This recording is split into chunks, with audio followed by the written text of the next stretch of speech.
Alrighty, this is going to be an interesting one from Zero Hedge. It's not just Illinois, Connecticut faces Friday, Day of Reckoning. Well, by the time you see this video, it's going to be Friday. Friday the 13th? No, not quite. But it might be scary. It might be scary like a Friday the 13th.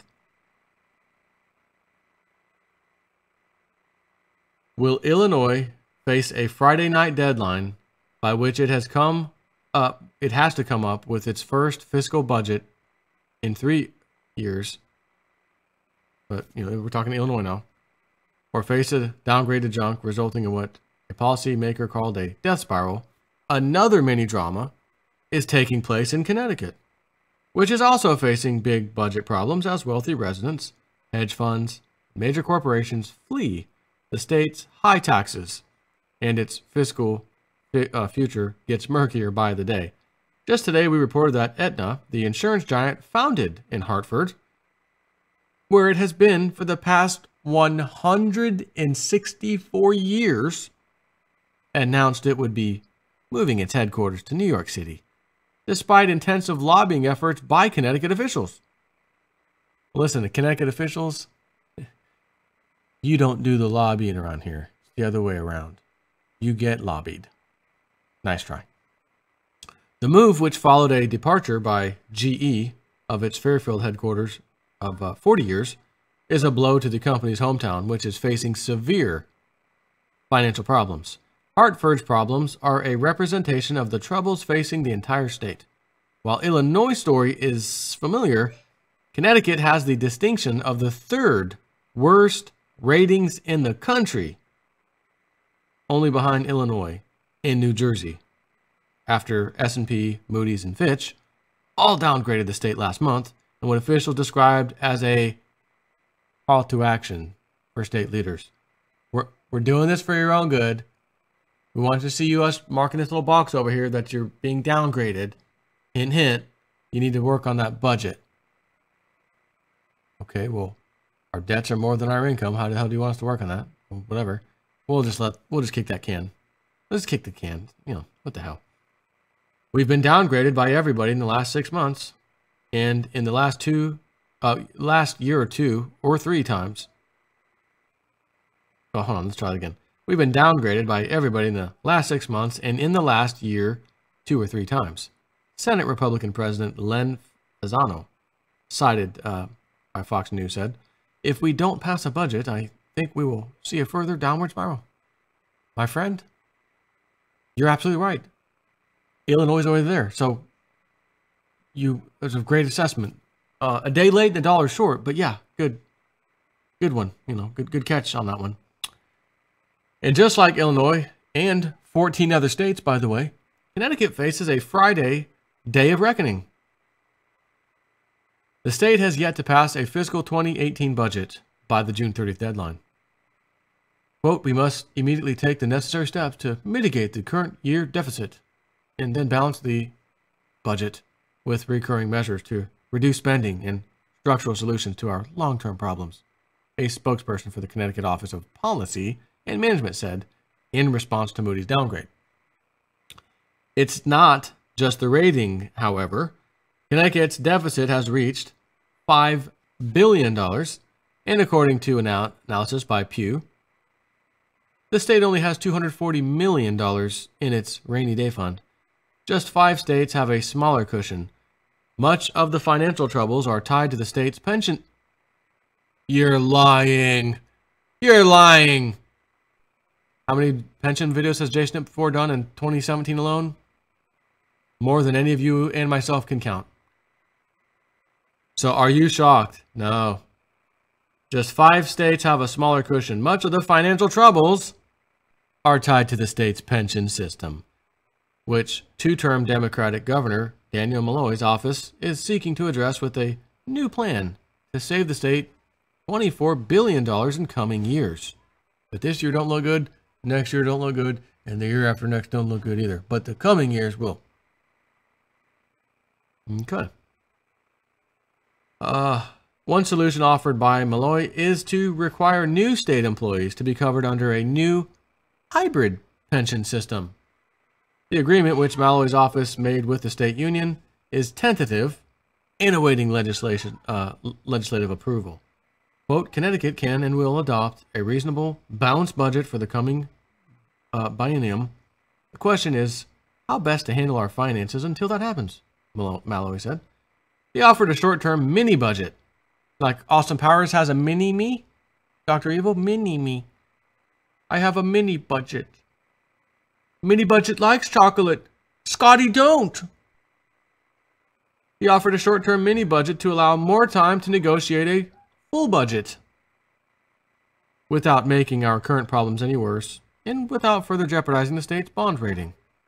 But like Illinois, Republican Fasano told Fox News the governor's budget is not seeing support on either side of the aisle. His proposal decimates municipalities, social services, and has no support, so we did our own budget, Fasano said. He has really shown the propensity of turning this state in a very negative direction. Oh, he did it. Oh, the governor turned it, not past politicians like yourself and past governors and so on. They didn't do this.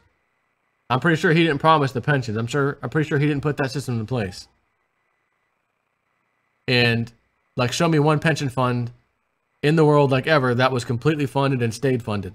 Like never got underfunded or unfunded. Right.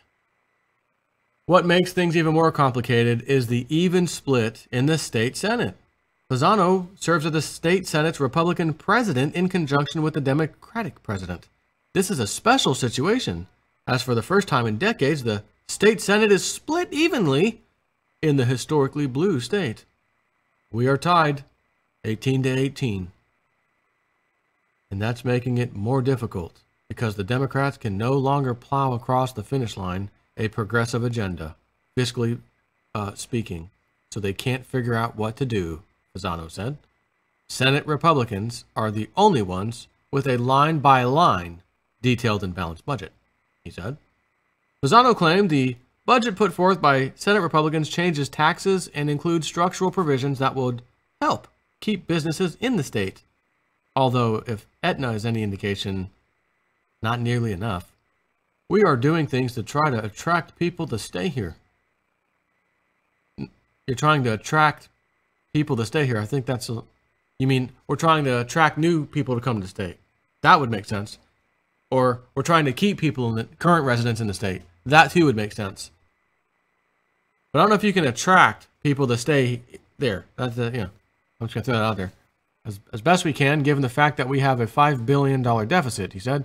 If we do not pass a budget by June 30th, we have sent a message, I think, to everyone that we have no idea what we're doing, and that is not going to give comfort to people to buy or stay here.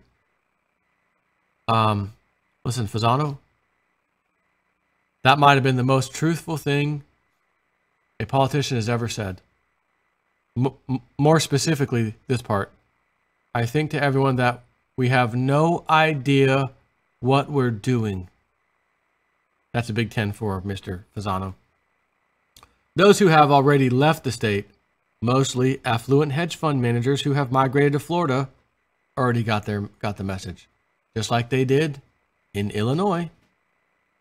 And while Aetna's departure was a hit to the state capital Hartford has been struggling with a financial quagmire of its own, even as we reported in early May, meeting last month to discuss the option of filing bankruptcy. We know that now more than ever, we are in competition across all industries, not just with Massachusetts or New York State, but more specifically with Boston and New York City, Malloy said last month. Another problem is the fundamental deterioration of the state's economy. Connecticut's unemployment rate rose to 4.9% in April, up from 4.5% in January. Keeping those employees in Connecticut is far more important than where Aetna plants its corporate flag, Malloy said. Malloy is looking to boost jobs with the approval this week to begin construction on the state's third casino.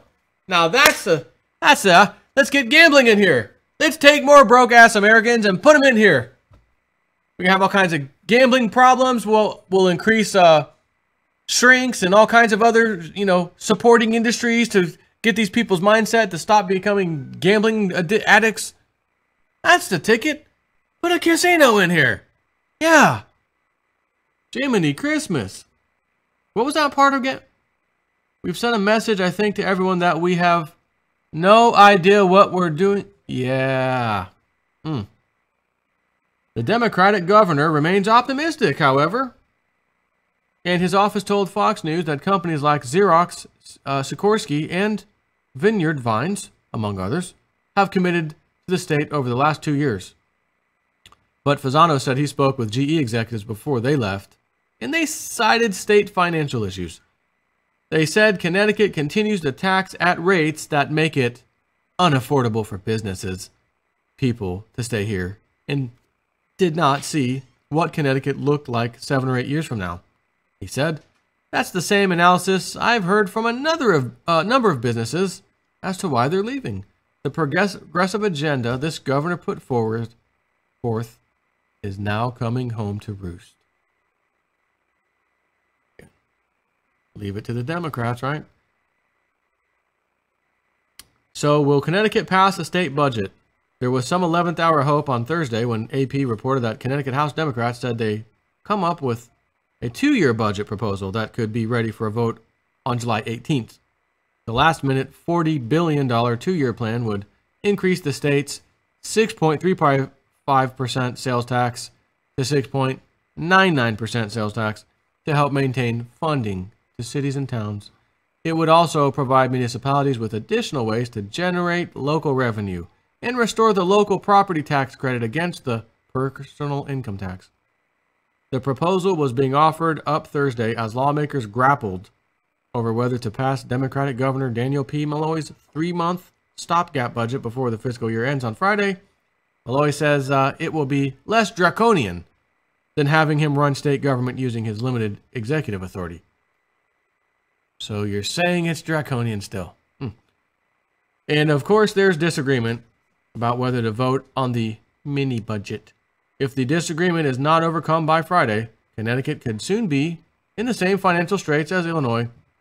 Incidentally, the municipal bond market, with its usual glacial delay, finally noticed that not all is well, and today, which is Thursday, yields on AAA rated 10-year muni bonds rose 7 basis points to close at 1.95%.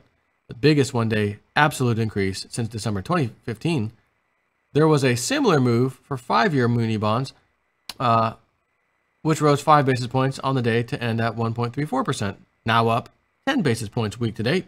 Also the largest day-over-day move since December of 15. So, even if they come up with this little, we're going to do that, can I tell you a secret? Can I just tell you a secret? They're not getting out of this. They've grown too big. They've grown too big for their britches, too much spending, too much pork, too many school districts, too many administrators, too many fluff, too much pork, and it's got to be paid for. And they're going to the source of the money, and that's you. Raise taxes, let's do that. And the hedge funds and the big players that I'm sure pay good money and tax-wise up there. Just like Illinois, you're not going to tax me to death. I'm leaving. I have a choice to go to another state. And Florida sounds good. Well, that's funny. It's the same thing that people from Illinois said. Florida's and Cliff High warned me a year ago. A lot of people coming to Florida, Joe. Just going to let you know. We have a lot of people moving to Florida. Your neck of the country. Okay. Well, maybe our economy in Florida will do okay, So, anyways, another day, another, store retail failure, auto loan apocalypse, state, Puerto Rico, Illinois, Connecticut apocalypse. Well, we're at 4.3% unemployment. We don't want to hear that. Life is good. Revenues are good. And by the way, I could open up at least 1 or 2 Woodbot reports that I have saved from a while back. That said, remember when we get into 2017, there's going to be all kinds of government revenue collection problems coming to a country near you soon. The USA. I'm not even going to open it. You know it's there because I'm sure I did it in the summary. But I know it's there for 100%. I'm just stopping the video now because I don't want to go open it, pause it, find it, read it. But, so yeah. Interesting times, huh? Take care.